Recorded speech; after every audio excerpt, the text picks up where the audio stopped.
오늘은 히브리서 말씀 같이 보시겠습니다. 히브리서 10장입니다. 찾기 어려우시면 또 화면을 보셔도 되고요. 가능하면 자기 성경에 또 이렇게 표를 하고 중요한 부분에다가 또 표시를 해서 오늘 들었던 말씀들이 오늘로 끝나는 게 아니고 일주일 동안 이 말씀들을 가지고 또 묵상하는 그런 귀한 시간이 됐으면 합니다. 10장, 히브리서 10장 15절로 18절까지 말씀 같이 한번 읽겠습니다. 또한 성령이 우리에게 증거하시되 주께서 가라사대 그날 후로는 저희와 세울 언약이 이것이라 하시고 내 법을 저희 마음에 두고 저희 생각에 기록하리라 하신 후에 또 저희와 저희 불법을 내가 다시 기억지 아니하리라 하셨으니 이것을 사하였은즉 다시 죄를 위하여 제사 드릴 것이 없느니라. 아멘.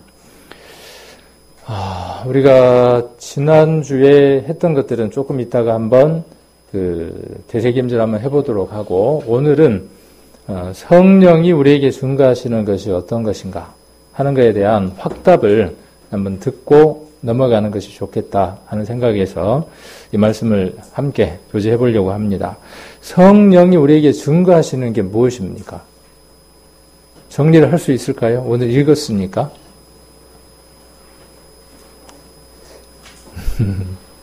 한번 해보는 겁니다. 이 짧은 시간에 혹 눈이 나하고 마주치는데 나를 시킬까? 이렇게 걱정하지 마시고 한번 해보세요. 이렇게 시키지는 않으니까. 근데 이게 굉장히 중요합니다. 이렇게 성경을 읽으면서 이것들을 요약하고 정리하고 하는 이것들이 그리고 이것을 마음에다가 담는 이것들이 우리가 살아가는 데에 아주 중요한 역할들을 합니다. 그래서 정리를 해보면 어떤 걸로 한번 정리를 해볼 수 있을까요? 성령이 우리에게 증거해 주시는 게 뭘까요? 성령이 우리 안에 오셨다고 이야기를 하고 성령을 받았다고 이야기를 하는데 많은 사람들이 성령 그러면 약간 신비적인 것들로 오해를 한다고 말씀을 드렸죠. 그래서 성령을 받으면 갑자기 방언을 하고 성령을 받으면 누군가의 병을 치유해 줄 수 있고 성령을 받으면 다른 사람의 앞날을 볼 수 있고 성령을 받으면 특이한 일을 한다라고 이렇게 오해한다고 제가 말씀을 드린 적이 있습니다. 그리고 구원받은 성도들도 이 성령에 대해서 굉장히 많은 오해를 합니다. 그래서 성령이 말씀하시면 내가 전도하고 성령이 말씀하시면 내가 성도를 찾아보고 성령이 말씀하시면 이라고 이렇게 많은 이야기들을 합니다. 그런데 과연 그런가 하는 것이죠. 그래서 이런 부분들에 대한 오해들을 우리가 말씀을 통해서 찾아보면 쉽게 해결을 할 수 있습니다. 그래서 성령이 오시면 성령이 오신 것에 대한 증거, 우리가 성령을 받았다, 성령이 어떤 일을 하실까, 성령은 무엇을 하실까에 대한 답들을 우리는 성경을 통해서 찾아야만 하고 그걸 찾은 사람을 가리켜서 성령 받은 사람, 구원받은 사람, 영생 얻은 사람 이렇게 이야기를 합니다. 그래서 지금 우리가 성경을 한번 읽어보면 자주 드리는 말씀이지만 우리가 성경을 읽다가 성경을 이렇게 편집한 사람이 우리가 보는 이 성경을 우리가 볼 수 있도록 쉽게 이렇게 그걸 뭐라 그러죠? 레이아웃이라 그러는데 우리말로 갑자기 생각이 안 나는데 하여튼 이렇게 하여튼 해요. 그렇게 할 때 다른 사람의 인용된 말이나 이런 것들을 조금 더 성경을 읽는 사람이 이해하기 편하게 하기 위해서 성경을 구약에 인용한 것, 누군가의 말을 인용을 할 때는 글을 들여서 써놨습니다. 이 얘기는 제가 여러 번 해드렸죠. 그래서 우리가 10장 아까 16절을 보시면 15절은 성령이 우리에게 증거하신다라고 이야기를 했고 그거에 대해서 구약에 대한 인용을 하고 있는 거죠. 구약에서 이러한 일들이 있을 것이라고 말씀하셨는데 이렇게 말씀하신 것이 이루어졌다. 그거에 대해서 성령은 증거하고 있다. 이렇게 이야기를 합니다. 그래서 16절에 주께서 가라사대 그날 후로는 이 그날이라고 하는 것은 구약에 있는 수많은 사람들이 간절히 소망하고 간절히 기다렸던 그날이에요.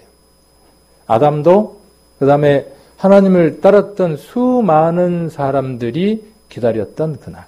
만일 이 날이 없다면 그들의 믿음은 헛것이 되는 것이죠. 우리가 믿고 있는 이 믿음도, 우리가 가지고 있는 이 믿음도 이 날이 없었다면, 구약에서는 이 날이 있을 것이라고 이야기를 했고 우리는 이 날이 있었다라고 우리는 믿는 것이죠. 그래서 그 날 후로는 그랬어요. 그럼 제가 이야기하려고 하는 그 날이 어떤 날인지 아시겠습니까? 구약에 있는 그 수많은 말씀들이 성취되어졌던 그 날. 하나님이 육신을 입고 이 세상에 오셔서 세상 모든 사람의 죄를 대속하는 그 한 날. 그래서 세상 모든 사람의 죄를 다 대속하실 것이라고 기록되어져 있는 구약의 예언을 이루는 그 한 날. 자, 그 날 후로는 저희와 세울 언약이 이것이라 하시고, 자, 내 법을 저희 마음에 두시고, 모세에게 하나님이 주셨던 법은 어디에다가 기록했습니까? 바울은 고린도 교회에다가 이것을 어떻게 표현했습니까? 어디에 기록했다고 표현했어요? 돌비. 그렇죠? 구약에는 돌비에다가 기록을 했어요. 그래서 그거 들고 다니려면 어떻게 했어요? 한 짐이죠. 뭐. 요즘 같으면은 덤프 트럭을 갖고 다니면서 봐야 될 만큼 한 트럭이었어요.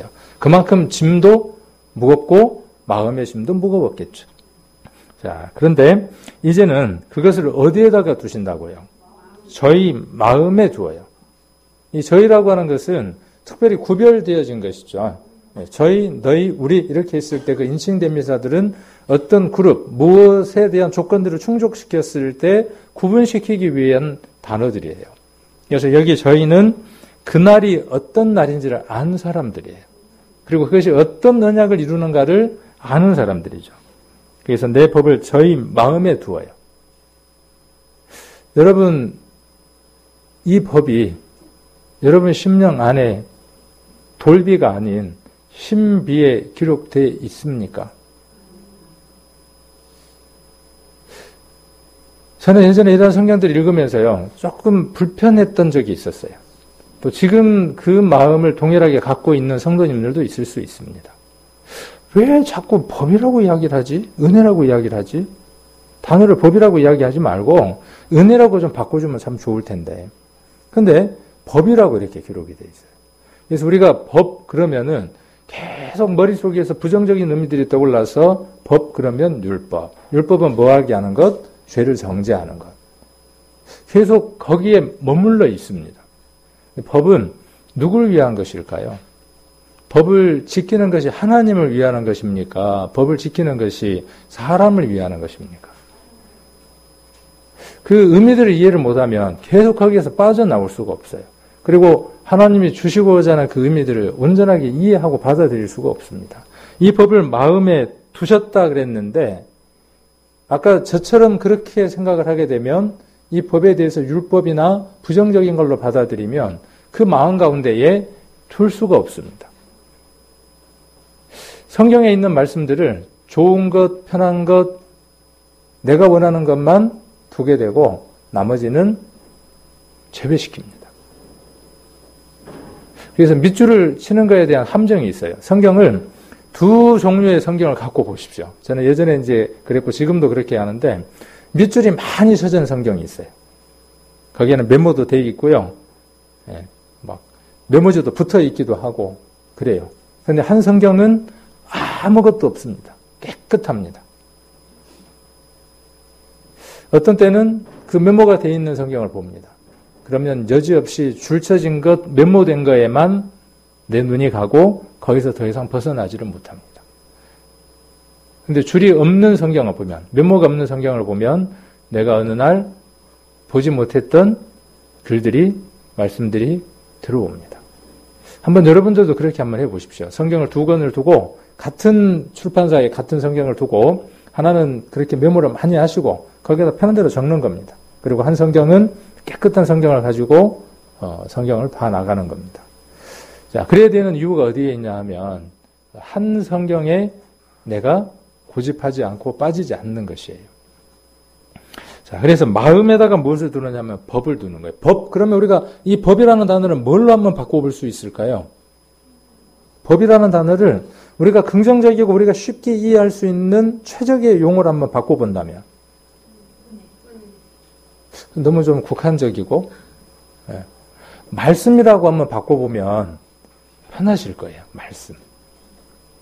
하나님 우리에게 주신 말씀. 그 말씀에 어떤 무게감을 두어서 하라 하지 마라고 하는 것으로 규정을 지으면 그것이 법이 되는 겁니다. 그러면 그리스도인에게도 법이 있는 거예요, 없는 거예요?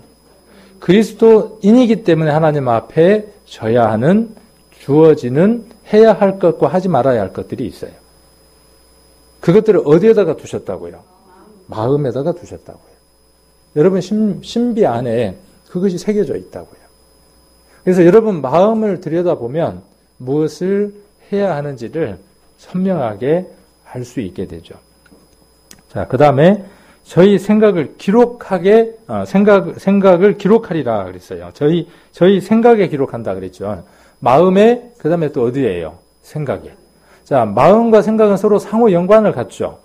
생각이 있으면 그 생각을 마음에 품게 되고, 마음에 있는 것들을 어디로 올리느냐 하면 생각 위로 올리게 되죠. 그래서 이 생각이라고 하는 것은 구체적으로 어떤 것들을 통제하고 명령하기 위한 단계가 생각의 단계죠.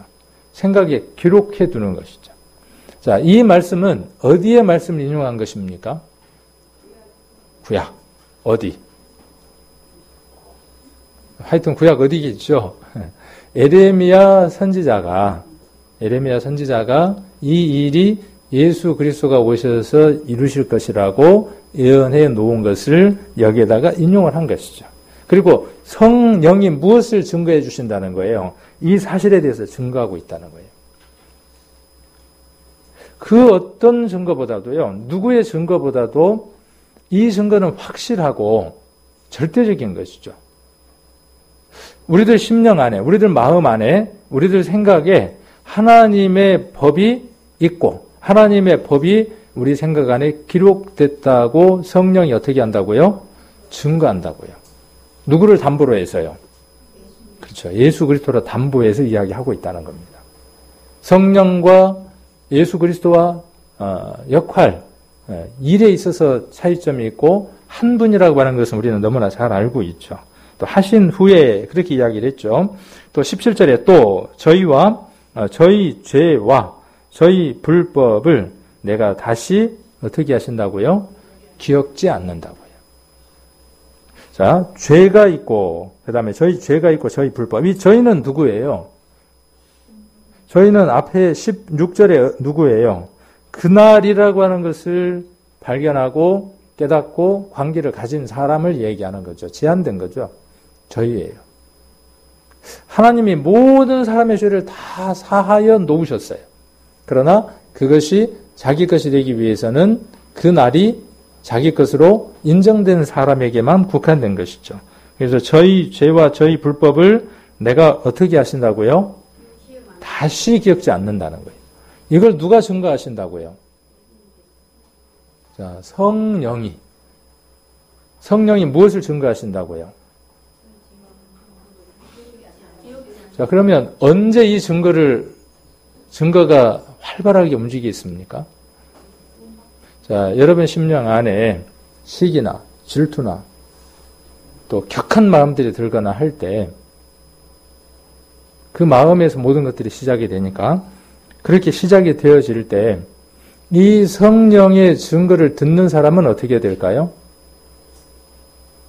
이 성령의 증거를 듣는 사람은 그 마음을 통제하고 다스릴 수 있어요.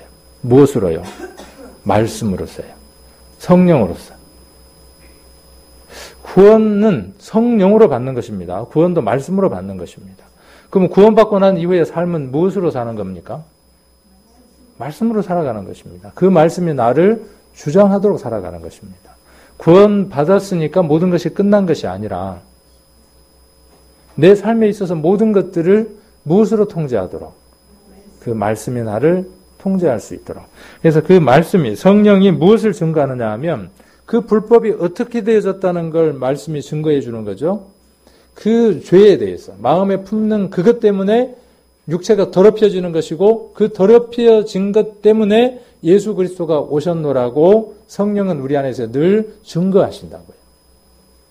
이 증거가 살아있는 사람은 구별되게 살아가는 겁니다. 이 증거가 없는 사람은 세상 사람인지 구원받은 사람인지 알 수 없는 삶을 살아가는 겁니다. 본인도 그렇게 살아가겠지만 주변에서도 그렇게 살아가는 겁니다. 복음은 어떤 사람들 통해서 역사하느냐 하면 이 성령의 증거가 풍성하게 충만하게 역사하는 사람 속에서 복음이 전해집니다. 그 말을 우리 교회도 한번 적용을 해본다면 우리 교회가 복음이 전해지지 않는 것, 나를 통해서 어떠한 열매가 맺히지 않는 것에 대한 분석을 한번 해본다면 하나님 우리를 통해서 열매를 맺히고자 하시는데 이 열매가 맺히지 않는 것에 대해서 근본적인 어떤 원인을 분석해 본다면 교회가 그리스도의 사랑 안에서 서로 봉사하고 서로 섬기고 서로 우애해야 될 텐데 서로 반목하고 갈등하고 서로 신뢰하지 못하는 삶들이 세상도 아니고 교회 안에서 일어난다면 정도의 차이는 있는 겁니다. 교회들마다. 세상에 있는 그 집단이고 공동체니까 정도의 차이만 있을 뿐이에요. 얼마나 그것이 심하냐? 얼마나 그것이 적으냐 하는 것이죠. 성령이 얼마나 그 증거를 강하게 드러내게 우리가 통로로 들여지느냐 하는 것에 따라서 그것이 달라지겠죠. 교회가 하나님 안에서 얼마만큼 우애하고 사랑하느냐 하는 이 문제는 복음에 전해지는 문제와 뗄 수 없는 관계 속에 있습니다. 이것은 교회의 직임자 어떤 사람의 문제도 아니고요. 누구의 문제냐 하면 여러분 각인의 문제입니다. 지금 이야기하고 있는 이것은요. 저희라고 복수가 되어져 있지만 이 증거는 여러분 개인의 각각 속에서 일어나는 겁니다. 그래서 기름 부음이 너희 가운데 가심에 아무도 너희를 가리킬 필요가 없다고 하는 그 요한 1서의 말씀은 이것을 바탕으로 하는 것입니다. 그래서 구원함을 받은 사람은 왜 성도를 사랑해야 되는지, 내 마음 가운데 불편한 것들이 있고 또 여러 가지 것들이 있다고 할지라도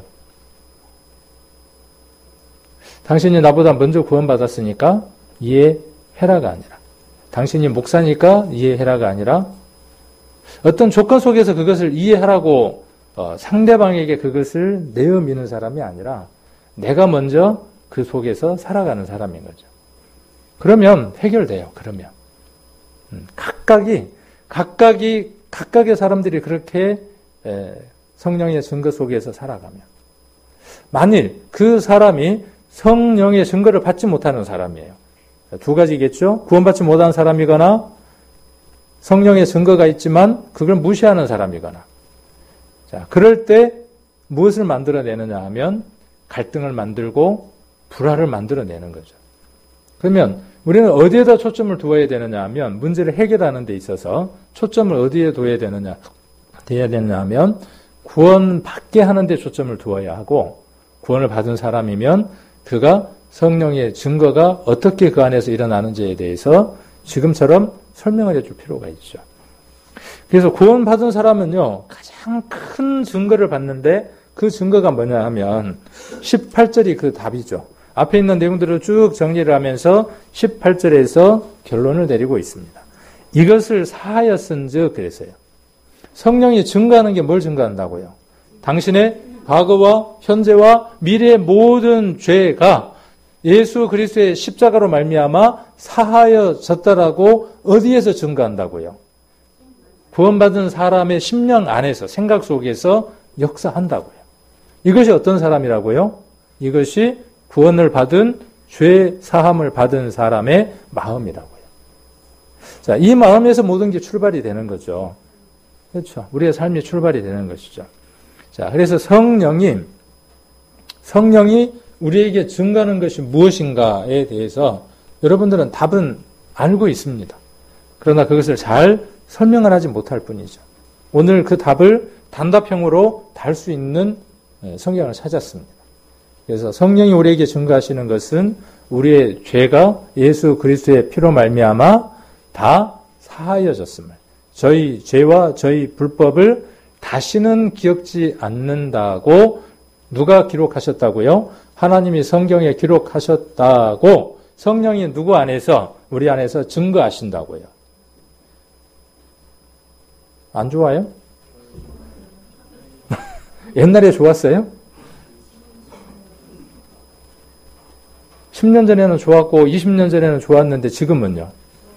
아이고, 그런 건 뭐, 이제 구원받은 사람들 애들이나 좋아하는 거지 뭐. 그럼 뭐 갖고 우리가 기뻐하려고요? 뭘로? 무엇으로? 이것 외에 더 있던가요? 이것을 이루고 이것이 더 충만하게 전해지기 위해서 부수적으로 필요한 것들이 여러 가지 것들이 있는 것이죠. 그래서 그 부수적인 것들을 우리가 또 설교 중에서 이야기를 할 수 있는 것들이고요. 그래서 지난번에 우리가 살펴보려고 했던 것도 이만이라고 하는 사람에 대해서 이야기하기 위해서 보혜사나 성령이라고 단어가 나와 있는 게 아니라 성령의 모든 내용들은 무엇을 이야기하느냐 하면 각각의 사람들 속에서 한 번 오시면 두 번 다시 떠나지 않는 영으로 오시는 그분이 계실 것이라고 성경에 약속하고 있다는 거예요. 그래서 그분이 오시면 무엇을 해주신다는 거예요? 그분이 오시면 뭘 해주신다고요? 죄 사함 받은 것을 말씀을 통해서 증거함을 받고 확신을 얻게 된다고요. 그게 누가 하시는 일이라고요? 보혜사 성령이 하시는 일이라고요. 자, 그래서 지난번에 이제 요한복음에서 이 내용을 한번 우리가 살펴봤었죠. 보혜사, 그 다음에 이퀄, 하나님 아버지께서 내 이름으로 보내실 성령이라고 이야기를 했습니다. 자, 그분이 모든 것을 가르치고 모든 것을 생각나게 한다 그랬어요. 자, 그래서 보혜사에 대한 것들을 한번 우리가 살펴봤었죠. 하나님의 영, 그리스도의 영, 성령, 진리의 영, 성결의 영, 뭐 여러 가지로 이야기했는데 다 같은 것이라고 이야기를 했죠. 이건 누가 오셔야만 이게 이루어질 수 있는 거죠. 그 보혜사 성령이 오시려면 보혜사 성령이 오시려고 하는 그 조건이 충족되기 위해서 선행돼야 되는 게 뭐가 선행이 돼야 돼요? 예수 그리스도께서 오셔서 십자가에서 그 날, 아까 이야기했던 그 날을 충족시키지 않으면 무엇이 오실 수가 없어요. 오순절날 성령이 오실 수가 없는 거예요. 그 충족을 해야만. 그래서 이런 내용들 한번 살펴봤고 구약에서 많은 이렇게 이름들로 성령을 부르고 있음을 지난번에 확인해 보는 시간을 가졌습니다. 그리고 이 영이 누구 안에 오신다는 것이냐 하면 이 말씀을 깨닫는 자 안에 온다고 말씀을 하고 있습니다. 그러니까 이만이라고 하는 그 사람이 들어올 수 있어요, 없어요? 사람이 10년 마음 안에 어떻게 들어갈 수 있어요?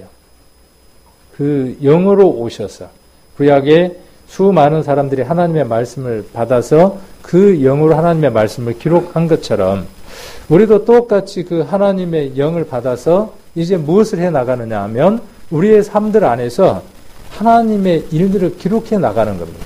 사도행전이 성령 행전이 돼서 하나님의 일을 행한 사람들의 그 성령의 역사의 모습을 기록한 것처럼 이제 여러분들도 무엇을 해 나가는 거냐 하면 그 성령이 어떻게 우리를 쓰시는가 기록해 나가는 삶들을 살아가는 거죠. 자, 그래서 모든 것을 한번 살펴보자 그랬죠. 모든 것. 어느 교단에서는 이 모든 것이 무엇이라고 이야기하느냐 하면 신구약 66권이라고 이야기하기도 하고 그 다음에 이 모든 것들을 누가 가리키느냐 하면 한 사람, 그 사람이 보혜사 성령을 받았다는 거예요. 자기가 보혜사라고 이야기하기도 하고 성령이라고 이야기하는 사람도 있고 자기에게만 이 보혜사 성령이 있다고 말하는 사람도 있고 자기에게만 이 보혜사 성령이 있으니까 자기만 성령을 온전하게 깨달아서 가르칠 수 있고 그래야만 너희가 깨닫는다라고 이렇게 말하는 사람들도 있어요. 둘 다 틀렸습니다. 둘 다. 이 보혜사 성령은 누구에게 오신다고 계속 말씀을 드리고 있느냐 하면 구원받은 사람 속에 떠나지 않는 영으로 오신다고 계속 말씀드리고 있죠. 그가 오셨을 때 요한복음은 무엇을 이야기하느냐 하면 예수님이 지금 시점에서, 예수님 시점에서 제자들을 데리고 있는 그 시점에서 제자들에게 어떠한 것들을 말씀하셨고 그 말씀하신 어떤 것들을 모든 것이라고 지금 이야기를 하고 있는 겁니다. 그래서 그 모든 것들을 오늘 살펴보자고 이야기를 했고 숙제를 냈는데 해보셨나요? 요한복음 13장, 14장 두 장만 읽어보면 그 안에 네 가지가 나와 있는데 읽어보셨는지 안 읽어보셨는지는 모르겠습니다. 오늘 그래서 대부분 안 하셨을 것 같은 느낌이 들어서 그래서 한번 오늘 해보려고 합니다. 자, 우리가 마태복음을 읽으면서 마태복음을 읽고 난 뒤에 내가 오늘 마태복음 읽었어. 지금 내가 마태복음 읽은 게 이번에 5독째야. 내가 성경 전체를 5번째나 읽었어. 참 잘한 일이죠. 뭐 줘야 돼요? 앞으로 우리 교회도 그런 거 있으면 좋겠어요. 몇 독 그러면 성경을 읽을 때마다 이렇게 장려하기 위해서 패도 드리면 참 좋겠어요. 왜? 그렇게 해야 되는 궁극적인 목적이 있으니까. 마태복음을 읽었으면 그 마태복음에 있는 예수님이 우리 안에 살아서 역사에서 그분이 말씀하시고자 하는 것이 우리 안에 들어와야죠. 예수님이 말씀하신 모든 것은 뭘까요? 마태복음에서 말씀하신 28장 18절로 20절이죠. 제자들에게 말씀하신 것이죠. 가서 모든 족속으로 제자를 삼으라 그랬죠. 그리고 또 뭐라고 이야기했냐 하면 아버지와 아들과 성령의 이름으로 세례를 주고, 이 세례는 어떤 세례냐 하면은 교회에서 목사님이 교회에 처음 오면 교회 신도가 되고 그 다음에 학습받고 여러 가지 해가지고 세례 받으려고 할 때 세례 문답이 있어요. 그 공부를 시킵니다. 장로교나 이런 데서는. 그래서 그 문답을 다 할 수 있으면 그 사람에게 목사가 뭘 합니까? 요걸 하는 거예요. 어떻게? 성부와 성자와 성령의 이름으로 세례를 주노라 이렇게 이야기를 합니다. 그거 얘기하는 걸까요? 천만만의 콩떡이에요. 그러니까 성령이 무엇인지를 모르는 것이죠. 이 말씀은 로마서 6장과 연결된다고 수없이 말씀을 드렸죠. 세례 침례는 로마서 6장과 갈라디아서와 연관되어 있다 그랬죠. 그리스도와 함께 죽고 그리스도와 함께 살지 않으면 그것은 어떠한 의식을 행했다고 할지라도 침례나 어떤 것도 아닙니다. 성경 이야기하는 침례는 그리스도와 함께 죽음에서 잠기고 사망의 권세 속에서 잠기고 그리고 예수님이 3일 만에 부활하실 때에 그 부활 속에서 함께 부활하는 겁니다. 그것이 죽고 살아 올라오는 것에 대한 바른 침례입니다. 그래서 이것을 받지 못한 사람은요, 물에서 침례를 받든 얼음을 깨고 침례를 받든 아무 의미가 없습니다. 그 자체가 하나님과 어떤 구원을 이루는 것이 아니라는 것이죠. 자, 그리고 내가 너에게 분부한 모든 것을 가르쳐 지키게 하라 그랬어요. 누구에게 명령하신 겁니까? 자, 시대적인 것, 성경의 문자적인 건 누구에게 지금 말씀하신 거예요? 제자들에게. 이제 그 제자를 통해서 우리에게까지 왔으니까 이 말씀은 제자된 우리에게 주신 말씀이죠. 그러면 모든 것이 뭔지를 알아야 어떻게 할 겁니까? 가르칠 거 아니에요. 선생이 자기도 몰라. 그럼 가르칠 수 있어요? 없어요? 못 가르치죠. 근데 제가 가르쳤거든요. 나는 모르는데 한번 가르쳐 봤어. 옛날에 제가 학원에서 컴퓨터 강의를 했는데, 저는 컴퓨터 그 언어만 배웠어요. 그런데 사무자동화라고 하는 걸 가르치래요. 사무자동화. 그래서 그 엑셀도 가르치고, 지금 엑셀, 옛날에는 로터스라 그랬어요. 그 다음에 데이터베이스 그런 걸 가르치래요. 모르니까 어떻게 할 거예요? 가르칠 수가 없잖아요. 그러니까 다른 선생님이 계시잖아요. 그것만 가르치는 선생님이 계셔. 그럼 그 선생님 시간에 들어가서 내가 학생이 돼서 배우는 거예요. 그 다음에 저녁 시간이 되면 내가 그대로 가르치는 거예요. 재밌는 건 앞반 선생님이 결석하면 나도 어떻게 해야 돼요? 결석해야 돼. 자, 그러니까 아는 게 있어야 어떻게 할 수 있어요? 가르쳐요. 그런데 담대하게 뭐라 그러냐면 질문 시간도 가져요. 자, 오늘 배운 것 중에 아니면은 수업 중에 아니면 배우는 과목 중에 궁금한 거 있으면 질문하세요. 그러고 시키거든요. 그럼 질문하는 사람이 있어요. 알면 다행히 가르쳐 주거든요. 모르면 어떻게 넘어갈 것 같아요? 다음 시간에? 아니에요. 배우다 보면 다 나옵니다. 그렇게 넘어가는 거죠. 남을 가르치다 보면 그렇게 위기를 대처하는 방법도 이제 알게 되죠. 근데 우리가 말씀을 가르치는 것은 그렇게 할 수 없잖아요. 그렇죠? 우리가 먼저 거듭나고 그 생명을 갖지 않으면 가르칠 수가 없는 겁니다. 생명은 생명을 낳는 거니까, 생명만이. 그래서 분부한 모든 것을 가르치려면 예수님이 무엇을 말씀하셨는지에 대해서 모르면 가르칠 수 없고 본인도 지킬 수 없고 가르침을 받은 사람에게 지키게 할 수가 없어요. 교회가 이기에 튼실하지 않으니까 교회가 계속 외세의 침략을 받고 교리적으로 흔들리는 겁니다. 예수님이 우리에게 말씀해 주신 분부한 것이 몇 가지라고 말씀을 드렸죠? 이렇게 5가지라고 말씀을 드렸죠. 5가지. 네. 요한복음하고 이제 섞이면 안 되고, 지금 마태복음에서 이야기하는 것은 5가지. 산상수훈, 제자도, 천국 비유, 천국 교훈, 그 다음에 종말에 관한 것. 이렇게 5가지에 대해서 예수님이 마태복음에서 쭉 말씀을 하셨어요. 요거 밴드에 올려놨는데 보신 분들이 별로 없으실 것 같아요. 찾아서 읽어보고 그 가운데서 어떻게 돼 있는가를 연구하는 분들이 없죠. 왜? 왜 없을까요? 내가 누군가를 가르쳐야 될 사람이라고 생각을 하지 않으니까. 그렇죠. 그러니까 그런 거예요. 그러면 그 얘기는 또 다른 얘기로 뭐냐 하면 제자를 삼을 마음이 요즘 젊은 애들 말로 1도 없어. 귀찮은데? 제자 만들어 놓으면. 혼자 교회 오는 것도 빠듯이 오는데? 혼자 살아가는 것도 지금 겨우 살아가는데? 뭔 제자는 제자예요. 결국 우리의 이 중심들이 바뀌지 않으면요. 교회는 정체된 태로 계속 가는 겁니다. 저는 제 역할을 하고 있어요. 어떤 역할을 하고 있냐면 이게 제가 할 일이에요. 여러분들을 흔들어서 깨우는 게 제가 할 일이에요. 그리고 그 가운데서 제가 깨워진 채로 함께 동참해서 한 바퀴를 돌리면서 살아가는 것이고요. 이게 제 역할이에요. 저는 지금 하고 있어요. 왜 목사님 맨날 그런 똑같은 설교만 하세요? 그렇게 이야기를 하면 저는 그렇게 말할 수밖에 없어요. 이게 제 일입니다. 그렇게 이야기할 수밖에 없어요. 그래서 이거에 대해서도 여러분들이 충분히 숙지를 해야 돼요. 그래야 아까 마태복음 28장 18절 20절에 기록되어 있는 가서 심례를 주는 그 일들을 할 수 있습니다. 심례를 줘야 비로소 뭘 할 수 있어요. 제자가 되고 그래야 비로소 뭘 할 수 있어요. 가르침을 줄 수 있어요. 복음을 전하는 것이. 전도 집회 때가 되니까 이 얘기를 했을까요? 맞아요. 한 달 보름이 남았으니까 이 얘기 해야죠. 당연히 해야죠. 그러나 이건 어느 때가 되니까 해야 될 얘기가 아니라 늘 해야 될 얘기입니다. 여러분 심령 안에, 가슴 안에 구원받지 못한 사람들을 품고 살아가는 그 시간이 없다면 여러분들은 예수의 심장을 품은 사람들이 아닙니다.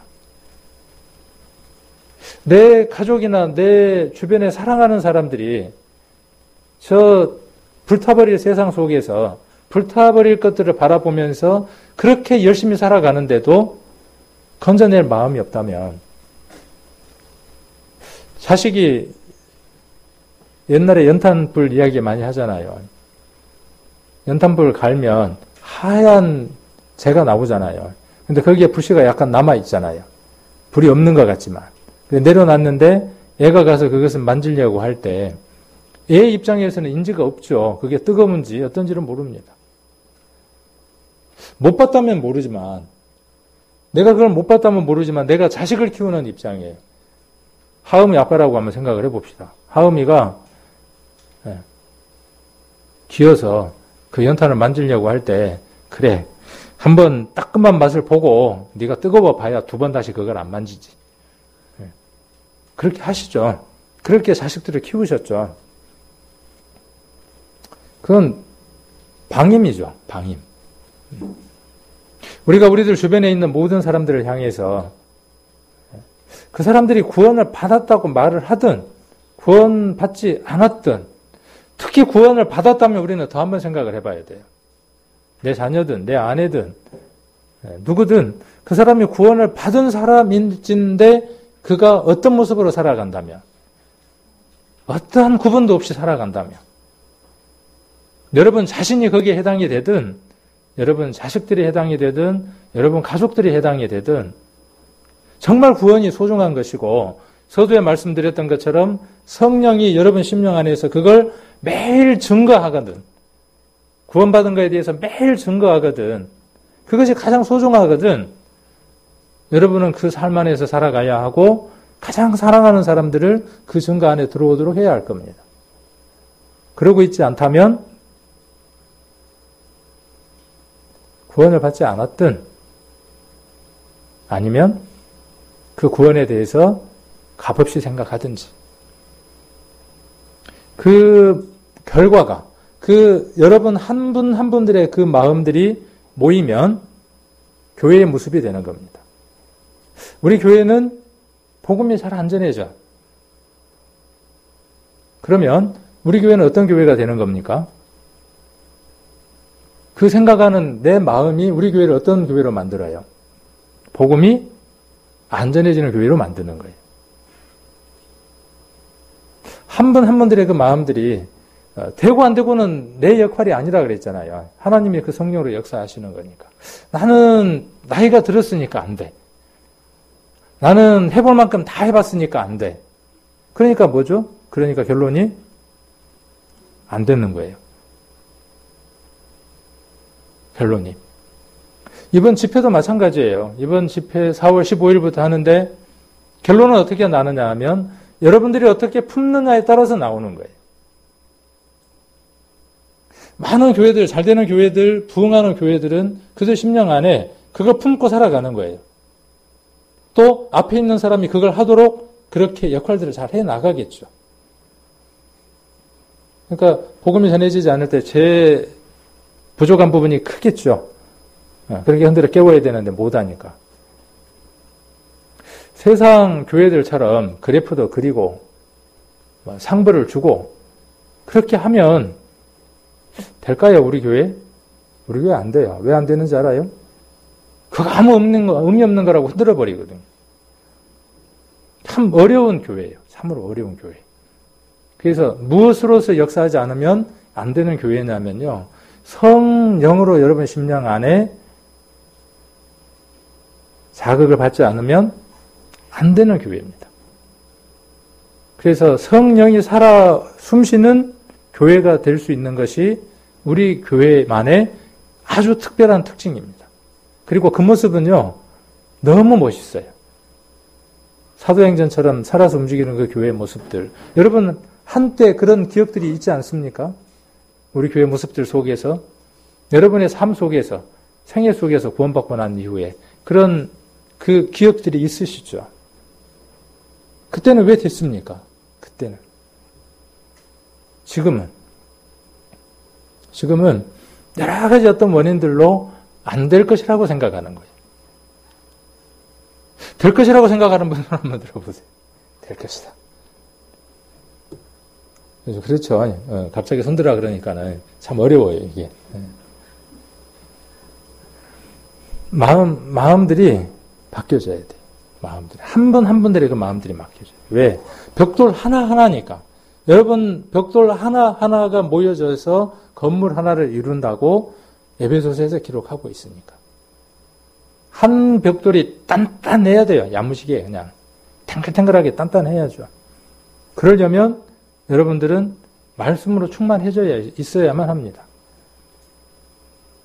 그리고 교회에 오는 것에 여러분들의 마음들이 올인해야 되는 거예요. 그리고 오면 무엇으로 올인해야 되느냐 하면 여러분 심령 안에 성령이 증거해 주신 것들로 서로 교제할 때 이 일들이 이루어지는 겁니다. 그래서 이거는 꼭 마태복음에 나와 있는 이것들은 여러분들이 예수님의 제자라면 구원받은 분들이라면 반드시 숙지하고 아셔야 될 내용들이에요. 밴드에 올려져 있으니까 적어서 계속 한번 보십시오. 자, 오늘은 예수님이 말씀하신, 요한복음에서 말씀하신 모든 게 무엇인지를 오늘 살펴보려고 합니다. 참 본론 이야기하는데 오래 걸리죠. 13장, 요한복음 13장. 13장 한번 가보겠습니다.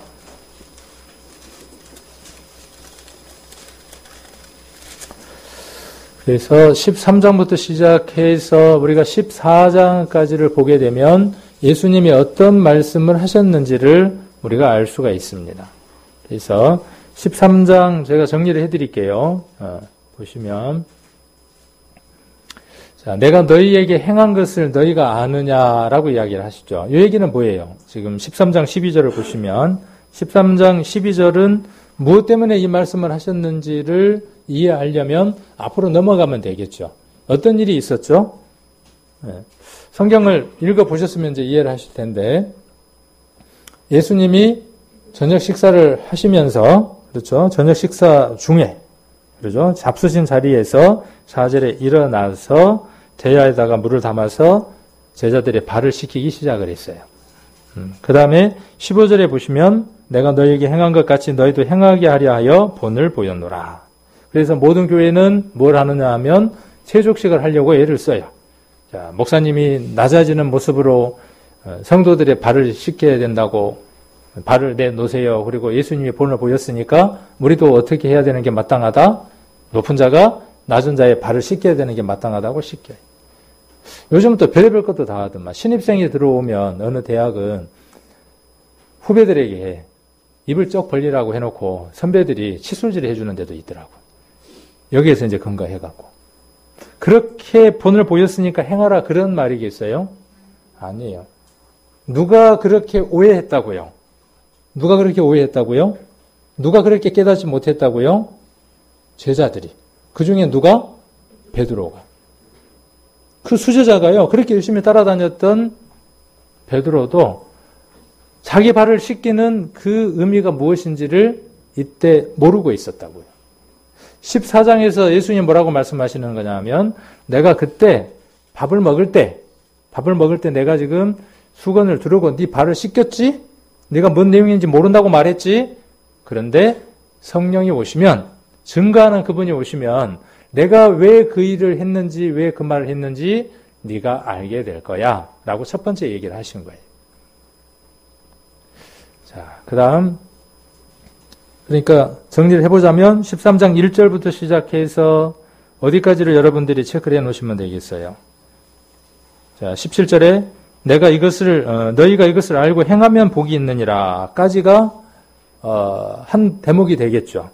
자, 그 다음이 어떤 내용이냐면 가롯 유다의 사건입니다. 자, 가롯 유다가 예수님을 어떻게 합니까? 팔아요. 배반을 했죠. 그 배반의 사건이 우리는 단순하게 어떤 것으로만 알고 있느냐 하면 가롯 유다가 예수님을 팔았다까지만 알고 있는 거죠. 누가 그렇게 알았다고요? 제자들도 어떻게 알았다고요? 그때까지만 해도. 근데 몰랐어요. 그때까지만 해도. 나중에 언제 알았어요?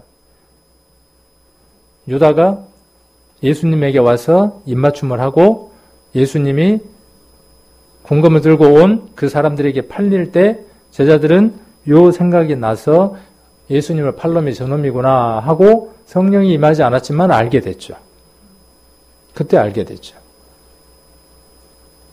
근데 그때까지만 해도 정확한 걸 몰랐어요. 자, 그 내용들이 지금 몇 절에 있냐 하면 28절에 있죠. 13장 28절을 보시면 자, 이 말씀을 무슨 뜻으로 하셨는지 그 앉은 자 중에 아는 이가 없고 그랬어요. 가롯 유다가 예수님을 파는 것에 대해서 예수님이 이것은 어떤 표다는 거예요. 가롯 유다가 날 팔았잖아. 네. 유다가 날 팔 거야. 근데 지금 누군지 내가 말해주지 않겠어. 그러나 나를 팔 텐데 그 유다가 나를 파는 내용은 이것이다 라고 설명을 해줬지만 제자들이 알지 못했어요. 자, 그런데 성령이 임하게 되면 무엇을 알게 된다고요? 이것이 어떤 의미인지를 알게 된다는 거죠. 자, 그 다음 이거는 한번 확인하면서 넘어가 보겠습니다. 시편을 한번 보겠습니다. 시편 109편을 한번 보겠습니다.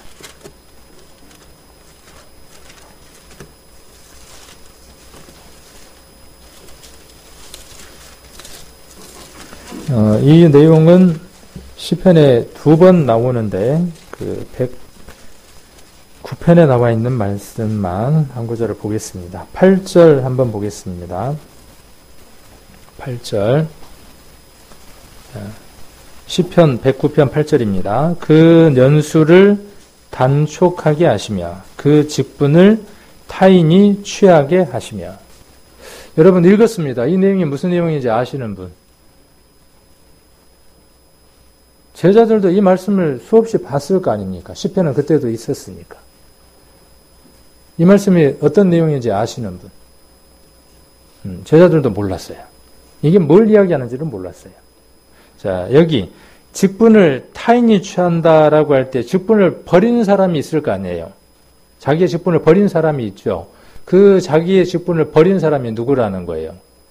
예수님이 유다라고 지금 말하고 있는 거예요. 다윗은 다윗의 입을 통해서 메시아가 어떤 모습으로 오실 건가에 대해서 수없이 다윗이 하나님의 메시지를 통해서 기록을 했어요.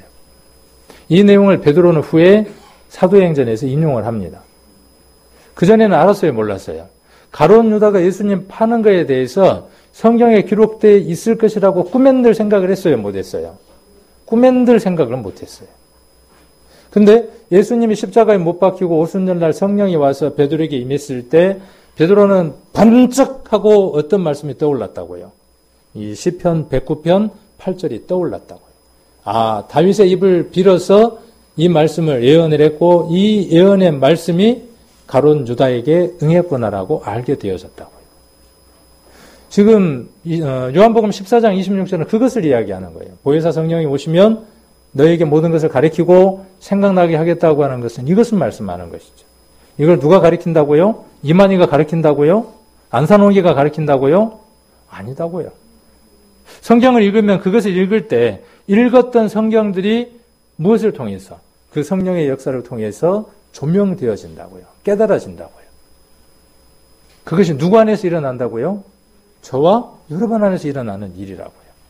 이걸 느끼고 경험하고 살아가는 사람들은요, 성경을 읽으면서 미친다고요. 그래서 성경을 미친 듯이 읽는다고요. 이걸 맛을 못 보니까 어떻게 한다고요? 성경은 어디에다가 둡니까? 안전한 곳에다가 둬. 떨어지면 머리가 다치니까, 무거워서. 자, 그리고 세 번째로, 그러니까 그거는 아까 요한복음으로 정리 한번 해보면 13장 어디부터 어디까지가 그 내용이 되겠습니까? 13장으로 돌아가서 요한복음 13장 18절부터의 내용이 되겠죠. 발꿈치를 들었다 하는 성경이 응하게 하려는 것이다 라고 이야기를 하고 있고, 그 다음에 쭉 넘어가서 21절부터 보면 유다의 배신에 대해서 예수님이 예언을 하시죠. 그렇게 쭉 넘어가서 어디까지가 되느냐 하면 30절까지가 두 번째 예수님이 말씀하신 거예요. 이 얘기를 누가 다 들었어요? 밥 먹을 때예요. 그렇죠. 6월절 날 밥 먹을 때예요. 그때 있었던 일이에요. 그때 예수님이 하신 말씀이에요. 하셨던 일 말씀. 첫 번째가 뭐냐면 발 씻기면서 뭔가 말씀하셨고, 두 번째가 뭘 말씀하셨어요? 가룟 유다에 대한 얘기를 하시면서 어떤 얘기를 하셨어요. 이게 두 번째예요. 자, 그 다음 세 번째는 뭘까요? 세 번째는 14장 1절부터예요. 나의 가는 곳에 내가 지금은 따라올 수 없으나 후에는 따라오리라. 제자들이 거기에 함께 있었는데 특별히 누구에게 지금 이 말씀을 하시는 걸까요? 1절부터 쭉 보시면, 자, 1절부터 보시면 4절에 기록이 되어 있죠. 자, 그리고 2절에 보면 처소를 예비하러 가요. 예수님이 오셨다가 가시지 않으면요, 우리가 천국에 가서 거처할 곳이 없어요. 천국도 갈 수 없을 뿐더러 예수님이 그곳에 가셔야만 뭘 준비해 주실 수 있어요? 가서 머무를 수 있는 처소를 준비해 주시는 거예요. 지금 우리는 그 내용이 무엇인지를 알아요, 몰라요? 알아요. 예수님이 어떻게 하셔야만 그 처소를 준비하신다는 걸 알죠? 이 부활하신 이후에 이 세상에 계셔서는 안 된다는 걸 알아요. 예수님은 다시 어디로 가셔야 돼요? 승천하셔서 하나님 우편에 계셔야만, 하나님 하늘로 가셔야만 그 일이 이루어진다는 것을 우리는 너무나 잘 압니다. 성령이 그것을 우리에게 알게 하셨기 때문에 아멘으로 화답하는 거죠. 그러나 그때 제자들도 베드로도 이 내용을 몰랐어요. 특히 누구는 더 몰랐어요? 여기 도마가 나오죠. 자, 그 다음에 4절에 보면 내가 가는 곳에 그 길을 너희가 알리라 그랬죠. 3절에 보면 가서 너희를 위하여 처소를 예비하면 내가 다시 와서, 이 다시 오시는 예수님은 어떤 모습으로 오신다고요? 영으로 오신다고요. 그리고 또 마지막 휴거 때에 예수님이 어떤 모습으로 오신다고요? 영화스러운 몸으로 공중에서 우리를 영접하신다고요. 우리는 이 모든 것들에 대한 내용들을 성경을 통해서 알고 있죠. 와서 너희를 내게로 영접하여. 그러니까 예수님은 다시 이 세상에 와서 사시는 분이 아닌 거죠. 그럼 예수님이 아니죠. 예수님이 또 이 누추하고 죄 많은 세상에 와서 예수님이 거하실 이유가 없죠. 그럼 말이 안 맞는 거죠. 죄도 없고 아픔도 없고 슬픔도 없고 죽음도 없는 더 이상의 이 고난이 다 끝나버리는 그곳으로 가야만 하는 것이죠. 그분이 계시는 곳으로 우리를 영접하는 거예요. 지금은 우리가 그분을 영접하는 거예요. 그렇죠? 지금 우리가 그분을 영접하는 것이고 그분을 영접한 사람을 예수님이 그날에 어떻게 하시느냐 하면 그 처소로 영접해 주신다고요. 막 마음이 이렇게 막 들뜨지 않아요. 이런 얘기를 들으면 미어질 것 같고 막 흥분되고 그러지 않나요? 내가 좀 감정적인 사람인가 보다. 다른 분들은 네. 자, 나 있는 곳에 있게 하리라. 4절 내가 가는 곳에 그 길을 너희가 알리라. 지금은 몰라. 그 길이 어떤 길인지. 누가 몰랐다? 베드로도 몰라도 도마도 몰랐어요. 그럼 나중에 알게 돼요? 모르게 돼요? 나중에 성령이 임하면 알게 되는 거죠. 5절 도마가 가로되 주여 어디로 가시는지 우리가 알지 못하거늘 그 길을 어찌 알겠삼나이까. 몰라. 근데 성령이 오시면 알게 된다. 그 얘기를 하는 거죠. 자, 그래서 7절까지 14장 1절로부터 7절까지의 내용이 뭐냐 하면 세 번째 예수님이 말씀하신 대목이에요. 처소를 준비하고 내가 가야 한다. 내가 가는 그 길이 어떤 길인지 너희가 아느냐? 지금 모르지? 말해줘도 몰라? 그러나 지금 말해주는 것 이것을 너희가 나중에 생각나서 알게 될 거야? 그렇게 예수님이 말씀하시는 거죠. 자, 그 다음 8절부터 시작해서의 내용이 또 다른 대목 하나가 되는 거죠. 8절부터의 내용이 또 다른 내용 하나가 되어지는데 9절을 보시면 예수께서 가라사대 빌립아 내가 이렇게 오래 너희와 함께 있을 때 내가 나를 알지 못하느냐 나를 본 자는 아버지를 보았거늘 어찌하여 아버지를 보이라 하느냐. 빌립은 뭘 물어보는 거죠? 뭘 모르고 있습니까 지금? 빌립이 모르는 것. 빌립이 모르는 이것을 세상 모든 사람들이 다 지금 몰라요. 수많은 교회가 있지만 빌립이 모르는 것처럼 몰라. 뭐가 오지 않았으니까? 성령이 와서 증거해 주지 않으니까 이걸 몰라. 이 대목을. 그러면 이 사람 온전하게 구원함을 받은 사람일까요? 아니에요. 아니에요. 자, 빌립이 뭘 몰랐습니까? 빌립이 모르는 것. 그렇죠. 성령이 와서 알게 하시는 것. 뭐예요? 영생은 유일하신 참 하나님과 그의 보내신 자 예수 그리스도를 아는 거예요. 알게 뭐가 증거예요? 성령이 증거하는 거예요. 그래서 우리가 하나님이 누구인지 믿는 것은요, 내가 믿으려고 노력하고 애써서 믿어지는 것이 아니라 그 성령이 우리에게 믿음으로 도와주셨기 때문이죠. 예수님이 하나님이라는 것도 마찬가지예요. 그런데 빌립은 그 사실을 몰랐다고요. 자, 이렇게 네 가지가 뭐냐면 예수님이 말씀하신 모든 거예요. 이거를 이렇게 한번 제가 정리를 한번 해봤어요. 이게 이루어지죠. 그 이루어진 내용과 성경들을 한번 이어서 보려고 합니다. 자, 첫 번째가 뭐에 관한 것이었죠? 아까 요한복음 14장 1절로 17절까지의 내용이었죠. 제자들의 발을 씻겼어요. 제자들이 왜 예수님이 우리 발을 씻겼는지 알았어요? 몰랐어요? 여러분 아나요? 아시나요? 자, 첫 번째가 뭐냐 하면 모욕을 시켜주기 위한 거죠. 침례를 이루어주기 위한 것이죠. 우리가 그 세족식의 의미가 어떤 것이 있는가를 알게 되느냐 하면 예수님이 하나님 자신이지만 십자가를 선택해야만 우리의 모든 죄를 깨끗하게 하실 수 있는 침례를 이루실 수 있다는 것을 우리는 그 세속식을 통해서 알게 됩니다. 그 다음 또 하나가 뭐냐면 동시에 목욕을 했지만 무엇을 해야 된다는 걸 알게 됩니까? 이 세상을 살아가면서 죄에서 자유로울 수 없고 죄로 말미암아 발이 더럽혀지고 그 발이 더럽혀졌을 때 누구와 상관이 있어야 된다는 것이죠. 예수님과 상관이 있지 않으면 아무런 의미가 없다고 하는 것을 우리는 성령을 통해서 알게 됩니다. 자, 이것을 베드로가 깨달았던 것을 한번 살펴볼 수 있습니다. 사도행전 한번 가보겠습니다. 사도행전 3장.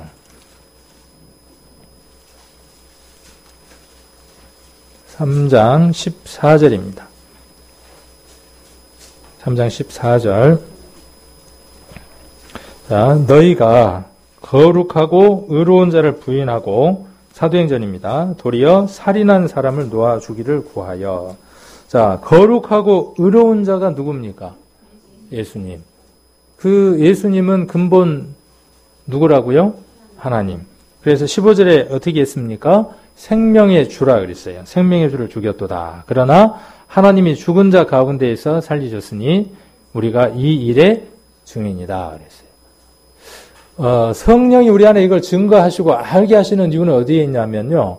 이제는 우리가 어떤 삶을 살아가는 거죠? 성령이 증거한 걸 우리가 무엇하며 살아가는 거죠? 이제 반대로 증인으로서의 삶을 살아가는 거죠. 그것이 성령이 우리에게 오신 궁극적인 최종적인 목적인 겁니다. 자, 그래서 거룩하고 의로우신 생명의 주예요. 그분이 어떤 일을 하셨다고요? 그분이 어떤 일을 하셨다고요? 인간의 모습으로 오셔서 더럽고 발냄새 나고 추한 모습인, 발이 신체 가운데에서 제일 천대를 받잖아요. 그래도 얼굴은 수건으로 닦고 손도 수건으로 닦는데 발은 뭘로 닦아요? 발 닦던 걸로 얼굴 닦는 사람은 간혹 있기는 해요. 근데 알면은 좀 찝찝하잖아요. 그만큼 발이 신체 가운데 천대를 받는 것이죠. 그런데 그런 일을 누가 하셨다는 거예요? 천지를 지으신 그 하나님이 오셔서 그 일을 하셨다는 거예요. 그래서 뭘 보이셨다고요? 본을 보이셨다고. 그러면 우리에게 어떤 본을 보여주신 것이죠? 우리가 구원함을 받아서 우리들 심령 안에 하나님의 영이 있는 사람이지만 구원받지 못한 사람들에게 어떻게 하라고요? 에이 지옥갈 새끼들 불에 타 뒤져버려라. 내가 구원 못 받는가 보니까 꼭 마귀 짓을 하고 자빠졌네. 그렇게 말하라고요? 아니라고요. 어떻게 하라고요? 내가 모르니까 그럴 수밖에 없어. 밟힐지라도 핍박을 당할지라도 그것이 예수님이 제자들의 발을 씻기신 본의 의미예요. 그걸 누가 알았다고요? 베드로가 알았다고요. 그래서 베드로가 뭘 하는 거예요? 그걸 증언하는 거예요. 왜 죽으셨는지, 왜 발을 씻기셨는지를 베드로가 알게 됐죠. 자, 그 다음에 두 번째 아까 가룟 유다의 배신에서 사도행전을 통해서 이것은 무엇을 알려주느냐 하면 말씀이 응했다는 거예요. 성취됐다는 거예요. 가룟 유다에게 의해서 팔린 사람이 누구라는 거예요? 메시아라는 거예요. 너희의 죄를 대속하러 오신 분이라고 하는 것을 가룟 유다가 팔므로 해서 그 성경이 응하면서 이루어져 가는 것이죠. 사도행전 1장을 한번 봅니다. 1장 16절입니다. 1장 16절 형제들아 성령이 다윗의 입을 의탁하사 예수 잡는 자를 지로한 유다를 가리켜 미리 말씀하신 성경이 응하였으니 마땅하도다. 여기 지금 베드로가 벌떡 일어났죠. 벌떡 일어나서 이 얘기를 하고 있는 거죠. 자, 이전까지만 해도 가룟 유다가 예수님 판 거에 대해서 어떤 내용도 몰랐어요. 그러나 예수님이 죽으시고 부활하시고 제자들하고 함께 있다가 지금 예수님이 승천하셨어요. 그리고 지금 성령이 오시려고 하는 그 시점에 있는 것이죠. 그래서 베드로는 가룟 유다가 팔리우고 가룟 유다가 예수님을 팔리운 그 내용이 성경이 응해졌다는 것을 안 거죠. 지금 우리가 본 내용이 뭐냐면요. 17절이 그 내용입니다. 17절. 이 사람이 본래 우리 가운데 참여하여 이 직무의 한 부분을 맡았던 자라. 아까 시편 109편 8절이 기억나십니까? 네, 그 내용을 여기다 기록하고 있는 겁니다. 비로소 뭘 아는 거예요? 예수님의 제자들 가운데에 있었던 그가 시편 109편에 기록된 그 인물이며 그가 팔았던 그가 우리들 함께 있었던 그가 팔았던 그분이 바로 누구라는 걸 알게 됐어요. 생명의 주, 하나님이라는 것, 예수 그리스도, 메시아라는 것을 누가 깨달은 거예요? 베드로가 깨달았어요. 깨달았으니까 어디에다 기록했어요? 여기다 기록했어요. 자, 그 다음에 세 번째로 예수님이 가신 곳이 어딘지를 누가 몰랐습니까? 제자들도 몰랐고 특히 누가 몰랐어요? 도마. 그죠? 도마가 몰랐다 그랬죠, 아까. 자, 그런데 베드로도 이것을 알게 되고 누구도 이걸 알게 되느냐 하면 도마도 이것을 비로소 알게 됩니다. 도마는 상당히 의심이 많은 인물로 기록이 되어 있죠. 왜 의심이 많은 인물로 기록되어 있습니까? 이게 예배 때 자주 참석을 안 하고 결석을 하면요, 말씀을 잘 못 믿어. 도마가 어떤 사람이냐 하면 예수님이 부활하셨을 때에 결석했어. 그 자리에 없었어요. 그리고 다시 예수님이 오셨을 때, 예수님이 두 번째 보여주셨을 때 그때 도마가 있었어. 만일 첫 번째 출석했으면 그런 얘기가 없겠죠. 우리도요, 교회 모든 예배에 충실하게 참석해야 될 필요가 있어요. 왜? 다 연결이 되는 거니까. 그래서 도마는 어떻게 간증을 하는지 한번 보겠습니다. 한 장 조금 앞으로 넘기면 요한복음이 나오니까 요한복음 20장 28절입니다. 자, 우리가 잘 아는 대로 옆구리에다 손을 넣고 만져봤죠? 자, 그리고 나서 28절에 뭐라고 간증을 합니까? 도마가 대답하여 가로되 나의 주시며 나의 하나님이십니다. 자, 이 얘기를 요한복음에서 이야기하는 말씀으로 연결을 지어본다면 17장 3절이에요. 도마는 하나님이 누구인지 알았죠? 그 다음에 그 하나님이 인간의 모습으로 오신 그분이 자기의 주가, 예수 그리스도가 주라는 사실을 알게 되어졌죠. 자, 그 고백을 하고 있는 거죠. 베드로도 그런 고백을 했죠. 주는 그리스도시요 살아계신 하나님의 아들이다 그랬어요. 마르다도 그렇게 고백을 했고, 그 빈부, 남녀노소를 막론하고 성령을 받은 사람들의 공통적인 고백이 이거예요. 왜? 성령이 그걸 증거하게 하시니까. 자, 사도행전 다시 돌아가서 2장 28절 한번 봅니다. 2장 28절. 이 2장의 내용들은요, 누가 하는 말이냐 하면, 베드로가 자기 동족들에게 자기가 깨달은 것들을 간증하고 있는 거예요. 요즘식으로 이야기하면 설교죠. 우리 교회도 이런 게 많아야 되겠죠. 성령의 증거를 통해서 깨달은 것들을 이렇게 이야기를 많이 해야 되겠죠. 그래서 14절에 보면 베드로가 2장 14절 11사도와 같이 서서 소리를 높여 가로되 이렇게 이야기를 하고 있죠. 그래서 간증하고 있는 것이고 28절 한번 보시면 주께서 생명의 길로 내게 보이셨으니 주의 앞에서 나의 기쁨이 충만하게 하시리로라. 이 베드로도 그렇고 도마도 그렇고 예수님이 처소를 준비하러 간다 그랬는데 어디로 가십니까? 주여 어디로 가시나이까? 코바디스 도미네 이렇게 이야기를 했대요. 그런데 그렇게 이야기를 했는데 그렇게 이야기했던 베드로도 도마도 이제 예수님이 어디로 가셨는지를 확실하게 말하고 있죠. 보이나요? 예수님이 어떤 길을 가셨는지. 여기 어떤 길을 가셨어요? 생명의 길로 가셨어요. 내가 곧 길이요 진리요 생명이라고 말씀하시면서 그 길로 예수님이 걸어가셨고 그 길을 따라 밟는 사람들이 생명 안에 있게 되는 거죠. 자, 그 다음 봅니다. 33절 한번 봅니다. 33절. 자, 쭉 한번 제가 30절부터 한번 읽겠습니다. 그는 선지자라 하나님이 이미 맹세하사 그 자손 중에서 한 사람을 그 위에 앉게 하리라 하심을 알고 미리 보는 고로 그리스도의 부활하심을 말하되 저가 음부에 버리지 않고 육신이 썩음을 당치 아니하리라 하더니 이 예수를 하나님이 살리신지라 우리가 다 이 일의 증인이다. 계속 증인이란 말이 나오죠. 33절 하나님이 오른손으로 예수를 높이심에 그가 약속하신 성령을 아버지께서 받아서 너희 보고 듣는 이것을 부어주셨느니라.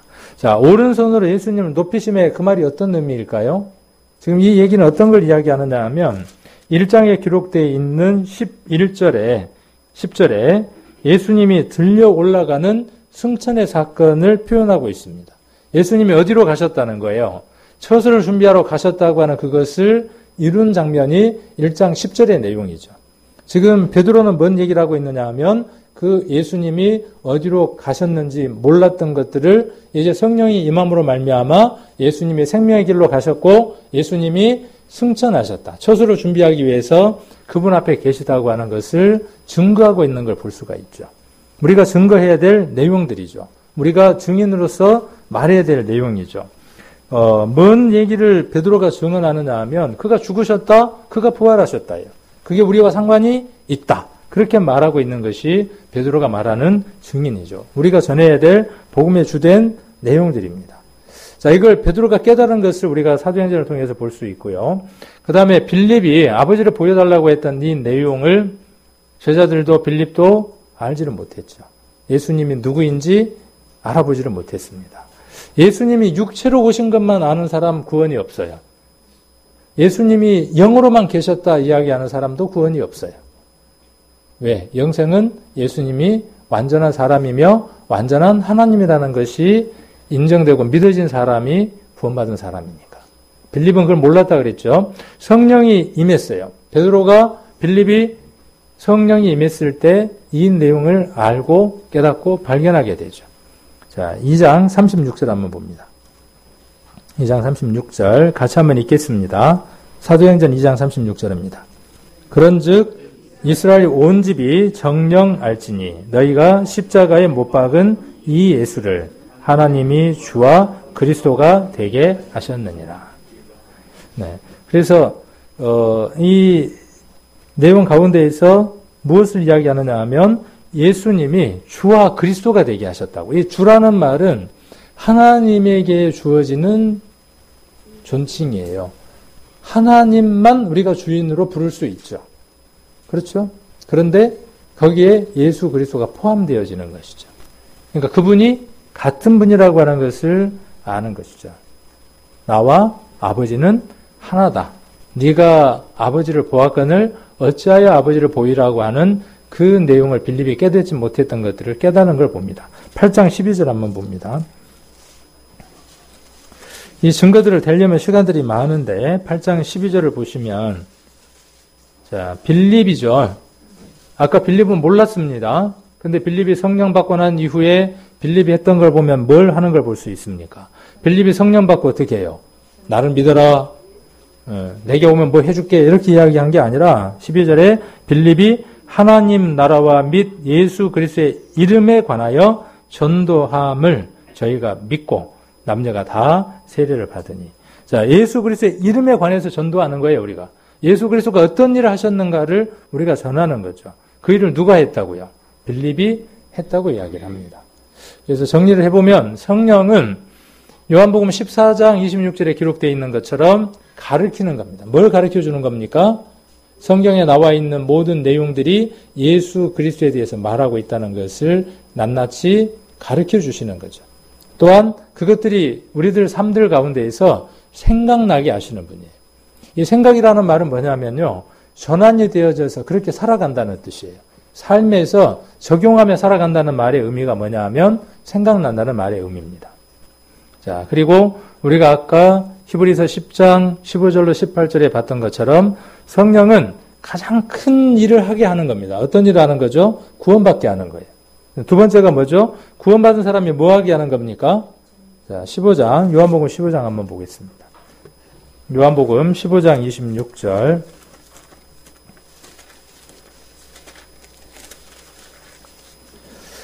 요한복음 15장 26절. 같이 한번 읽겠습니다.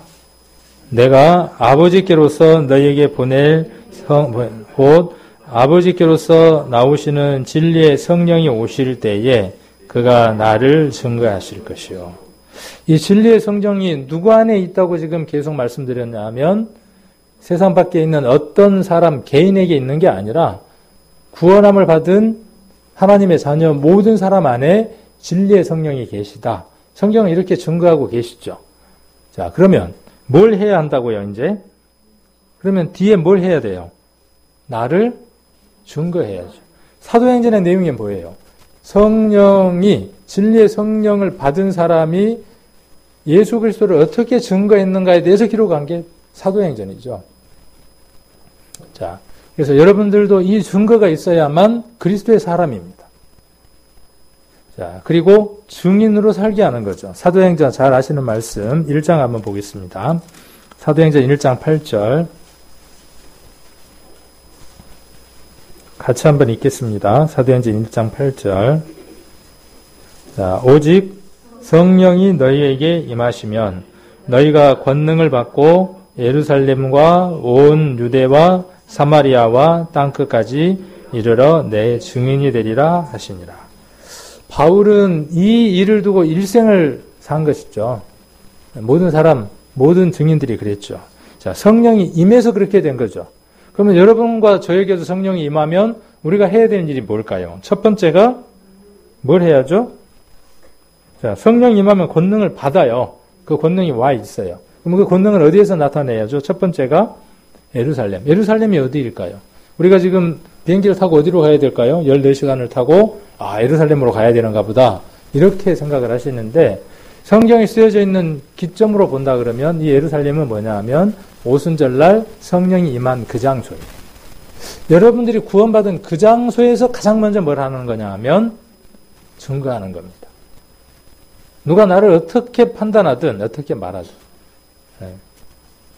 초대교회 때 모든 믿음의 증인들이 그런 핍박을 받았죠. 어부가 아니냐? 촌사람들이 아니냐? 그럼에도 불구하고 그들이 했던 건 뭐예요?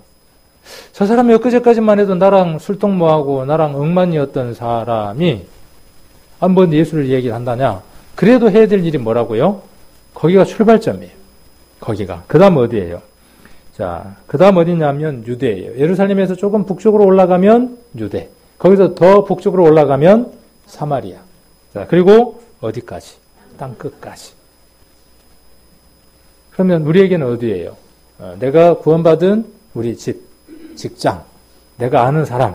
그 다음 어디예요? 그 아는 사람의 아는 사람. 너 아는 사람 없어? 그 사람 소개 좀 해줄래? 만나서 커피 한 잔. 커피하면서 뭔 얘기를 해요? 이야기를 쭉 하다가 의도적으로 어떻게 하는 거죠? 끌어가는 거예요. 어디로? 예수님이 분부하시고 가르친 것으로 끌어가는 거죠. 그래서 우리는 사람을 만나야 하는 겁니다. 많이 알아야 하고 많은 걸 가져야 합니다. 그래서 그 가진 것으로 아는 것으로 복음을 전하는 것이 우리가 해야 할 일들입니다. 왜 이 말씀을 제가 이번에 준비를 했느냐 하면 두 번에 걸쳐서 우리의 영을 미혹해 하는 집단들이 우리들 주변에 많습니다. 기회만 되면 우리 교회 속에 들어오려고도 발버둥을 칩니다. 제가 아는 분 중에 수요일 날 그 두 분이 들어와서 저기 뒤에 앉기도 했어요. 그래서 멀리 있는 게 아니라 우리들에게 이러한 일들이 있겠다 싶어서 저와 여러분들에게 주의를 환기시켜야 될 필요도 있고 해서 이 말씀을 준비를 했고요. 고린도 후서 11장을 좀 보겠습니다. 고린도 후서 11장 4절입니다. 4절. 고린도 후서 11장 4절. 자, 만일 누가 가서 우리의 전파하지 아니한 다른 예수를 전파하거나 혹 너희의 받지 아니한 다른 영을 받게 하거나 혹 너희의 받지 아니한 다른 복음을 받게 할 때에 너희가 잘 용납하는구나. 이 너희는 누구냐면 고린도 교회 성도들을 두고 이야기를 하는 거예요. 교회 안에 있는 사람들을 두고 이야기를 하는 거죠. 다른 예수. 이 성경에 기록되어 있는 오늘 우리가 공감하고 나눈 그 예수님 말고 다른 예수를 이야기를 해. 이만희가 지가 예수라 그러고 안산홍이가 지가 예수라 그러고 많은 사람들이 와서 지가 예수라 그러는데 수많은 사람들이 거기에 끌려서 가요. 가면 그걸 쳐다보면서 뭐라고 이야기를 하냐 하면 야 거기에 특별한 게 있는가비요 그런다고요. 특별한 게 있죠. 어떤 특별한 게 있어요? 거기에는 다른 영, 미혹하는 영이 있기 때문에 그렇습니다. 우리에게도 그 미혹하는 영에 우리의 마음을 열기 시작하면요. 잡혀가는 겁니다. 물려가는 겁니다. 자, 그 다음 디모데 전서 4장 1장도 한번 보겠습니다. 디모데 전서 4장 1절.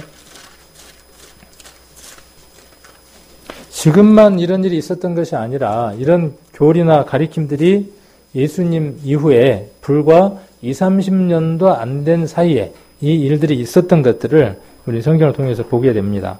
디모데 전서 4장 1절입니다. 그러나 성령이 밝히 말씀하시기를 후일에 어떤 사람들이 믿음에 떠나. 자, 그러니까 미혹하게 하는 영, 이단의 영, 귀신의 영, 그렇게 가리키는 사람들이 원래 출신이 어디 출신이라고요? 이단 출신이라고요, 원래? 아니다고요.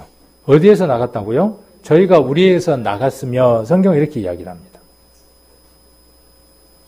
복음 속에서 비본진적인 것을 만들어서 꿰는 겁니다. 그래서 우리 교회에 있었던 사람이 이상하게 거기에 홀랑 넘어가네? 성경을 보면 맞는 거예요, 그게. 그 다음, 요한 1서 4장을 한번 보겠습니다. 요한 1서 4장.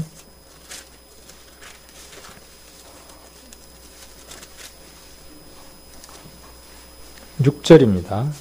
요한 1서 4장 6절. 우리는 하나님께 속하였으니 하나님을 아는 자는 우리 말을 듣고, 그렇겠죠? 하나님께 속했으면 하나님을 아는 자는 우리 말을 들어요. 우리가 이렇게 교제를 해보고 대화를 해보면 하나님께 속한 사람은 우리 말을 듣는다고요. 그래서 어떻게 되어지냐면 아멘으로 화답하고 고개를 끄덕거려요. 자, 그런데 하나님께 속하지 아니한 자는 우리 말을 듣지 아니해요. 한만 이야기해도 알아먹지를 않아. 그리고 옛날엔 알아먹었다 그러는데 그때 그건 다른 거고 그렇게 이야기를 해요. 우리의 말을 듣지 아니하나니 진리의 영과 미혹의 영을 이로써 아느니라 그랬어요. 진리의 영이 그 속에 있는지 미혹의 영이 그 사람 속에 있는지 답을 알 수 있다 그 말이에요. 우리의 말을 듣고 우리의 말에 아멘하지 않는 사람은 성경은 미혹의 영에 이끌렸다라고 이야기를 하는 거예요.